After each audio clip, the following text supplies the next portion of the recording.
Hello guys, What Ifs here. This is going to be part 2 of What If Bell Was a Spartan Knight. Anyways, when I left off, it was when Bell successfully took over the largest city of which the shall I say the largest colony which the Athenians had in Italy. And then he went ahead and met up with Eyes, which, if any of you are wondering, Eyes looks like this. Yes. Don't mind that the armor looks sort of French, let's just say that that's what they wear. But this also isn't the actual year, or like 400 BC, when the actual Greek wars happened. This is like somewhere in the medieval times, or since, yeah. Let's just say that theoretically Italy wasn't yet, how do I say this, colonized. Well, that is, like, the Romans were still there, along with like Seleucids and all that jazz. And the barbarians, well, of course, they attacked Greece, but there was few of them. They were like some of the last ones remaining. But anyways, this is going to be the part where Bell and Eyes together take over in a fortress. That being on a mountain, yes. So, anyways, with reinforcements coming from the land which from his own land, that being Bell, since of course he is the king of the Spartan colonies, and also now the Athenian ones which he took over, he gets a further 3,000 troops, bumping his number of troops up to 11,000, I believe, or wait, no, 8,000 or 9,000, since the last time he lost quite a lot due to enemy mages. But now it was Bell's force of about 9,300 elite Spartans and Eyes' force of 20,000 of Syracusan soldiers. And the fortress which they are going to attack had about, let's say, 16,000 soldiers. Although 5,000 of them were spread in the mountain canyons which surrounded the fortress. But as that happened, Eyes and Bell started to devise a plan. Eyes was going to split her forces into 10 different groups, each group being consisting of 2,000 soldiers. She was going to attack the mountain passes from the west, while Bell was going to split up his force into 9, each one being 1,000 soldiers, and also, but Bell will have his own personal guard, that being the 300 Spartans. I just noticed that I actually didn't mean to make it like that, because like the movie 300, but well, I guess it's gonna be 300 Spartans now. Yep, that's his private bodyguards. But also, if you guys mind that they're getting larger and larger, let's just say that he like took some soldiers which were the most elite and all of that. And well, simply putting it, oh crap, I was forgot to say this. Eyes has went up to level 5, that is, she is level 5, and Bell went up from level 3 to level 4. Because, well, let's see, Eyes' goddess is Hera, while Bell's goddess is Hestia. Both of them are part of those familiars. And, simply putting it, that was their plan. Eyes was gonna attack the mountain passes with 2,000 of her troops, basically in each one. There was 5 mountain passes, so it was basically 10,000 of her troops are going to attack those mountain passes. And 5,000 of Bell's troops are also going to be attacking it, that being Eyes was going to attack from the west, and while Bell was going to attack from the east. And the remaining 4,300 Spartans which Bell had under his command were going to attack the fortress itself. And Eyes' 10,000 troops were also going to attack the fortress along with her. And well, that's when the battle began. As all of you guys can see here, basically this is what they attacked. Just imagine that there's a bit more mountains around it. This just looks like a flat plain, so please spare me for not finding a better picture. But the battle began. The Syracusan and Spartan soldiers attacked the mountain passes, which were quickly destroyed since, well, not exactly quickly. They suffered a lot of casualties, which since it was basically 3,000 soldiers versus 1,000 soldiers, which were basically in a tight spot. So, and also the Athenians had more archers than them. So yeah, let's say Ice lost about 4,000 of her troops, while Bell lost around 2,300 troops there. Although all the mountain passes were now taken over. And that's when they simply met up with their other forces and began attacking the fortress with now their full might. Bell went to the east gate, basically single-handedly ripping it open because he used his ability, Berserk. Since he did get shot by a few arrows, so yeah, he wasn't feeling exactly good about that. He basically rips open the entire door, which weighed about, let's say it was in a pure steel door, which weighed about 20 tons. Yeah, he just picked it up and threw it away. And the Athenians were, well, in their minds, they were like, oh god, oh fuck, oh god, oh shit, oh god, oh fuck. Yeah, basically that, praying to any god which they could. And well, basically praying to Athena. And as that was going on, Bell simply entered the fortress first, while Ice went up the walls and just started killing the archers and the artillery which were shooting down at their soldiers. And also the siege towers and the siege ladders which she had prepared were also used to attack the walls. The Syracusans were able to take over the west wall, while the Spartans were able to take over the east wall. And now the Athenians were getting pushed further and further into the fortress. After several hours of fighting, both of them simply stopped because fatigue was getting to the soldiers. So the Athenians went over to the second layer of walls, which, unlike the previous city which Bell attacked, the Athenians here only had 2 layers of wall and then and that being then one palace in the middle of the fortress. And well, although in the next wave, basically magic was being shut down at them while the soldiers were sleeping, because the Athenians brought in several, mages and sorcerers as well. Sorcerers basically using arcane magic, while the mages use like fire, lightning and water magic. Also ice. But Ice could also use the type of ice magic and also water magic. Sure, so she wasn't exactly unfitting in a battle, as she was able to kill quite a few mages which were shooting down on their position. While Bell rallied all of his troops and began the attack once more, with the other walls gates also being ripped open by Bell.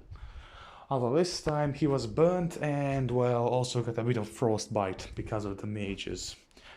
And that's when he went to fight against the sorcerer.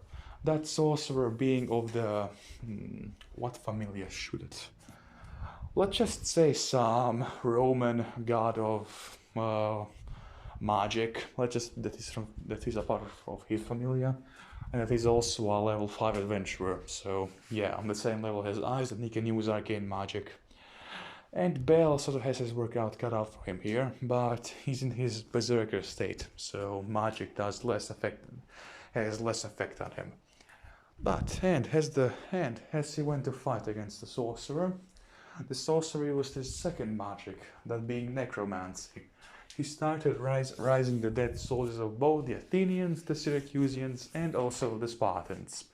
So Bell had to kill both the Athenians a second time and also had to kill his own comrades and allies. Which he sort of got pissed off about, because using necromancy was sort of, how do I say this? The Spartans found it extremely cowardly to basically use the dead. And as that was going on, Ice basically was able to get to the palace wall and start climbing them up along with her soldiers.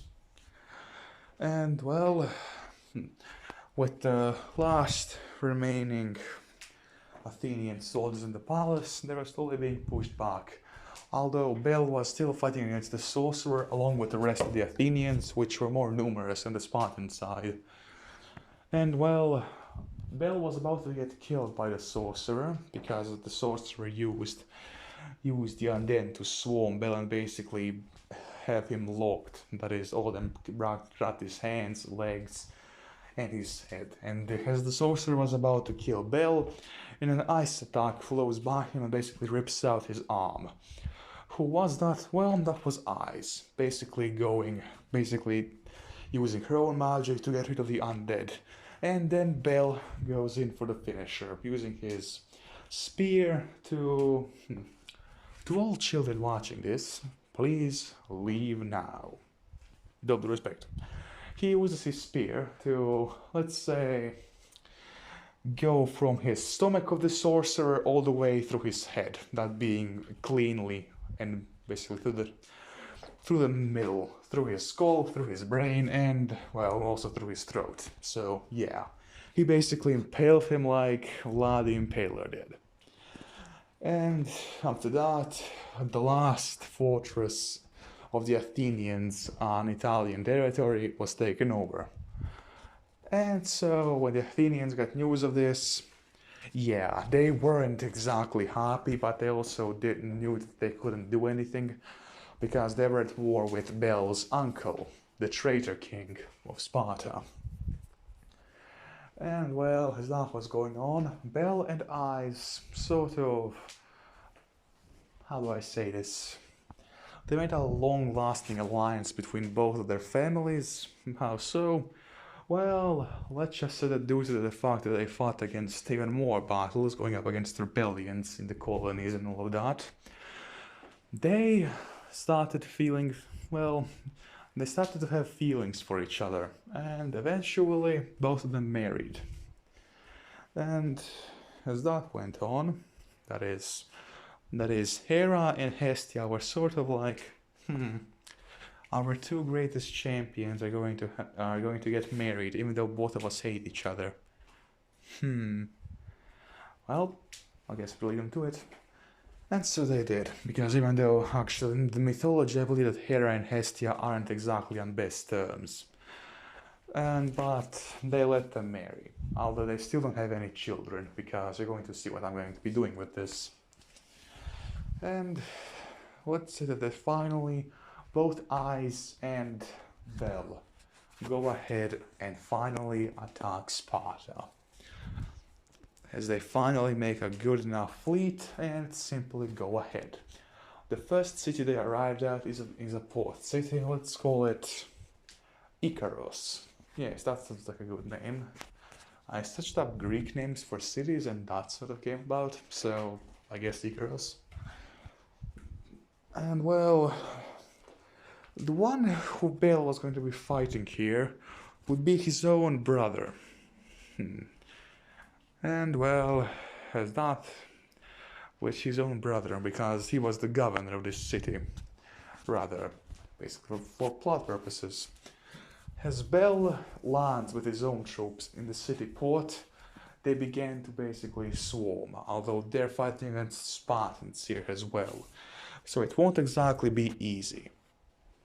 And now, as that was going on, Iceland landed her fleet outside of the city walls and then attacked the city walls. If any of you are wondering why I did it like that, it's better to split up the enemy forces by attacking them from two different sides.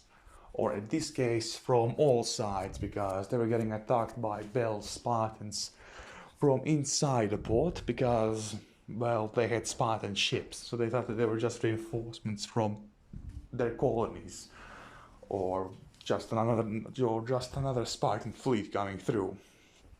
But instead it was 1,000 of Bel's soldiers.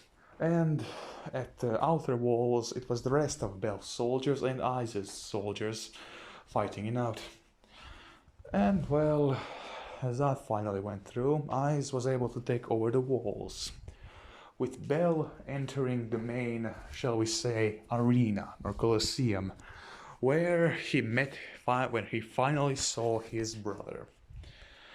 And well, After Bel's brother sort of told him God knows so many insults, they began to fight, with Bel using both his shield and his sword to try and whittle down his brother. Although his brother was using dual swords, so it wasn't exactly easy.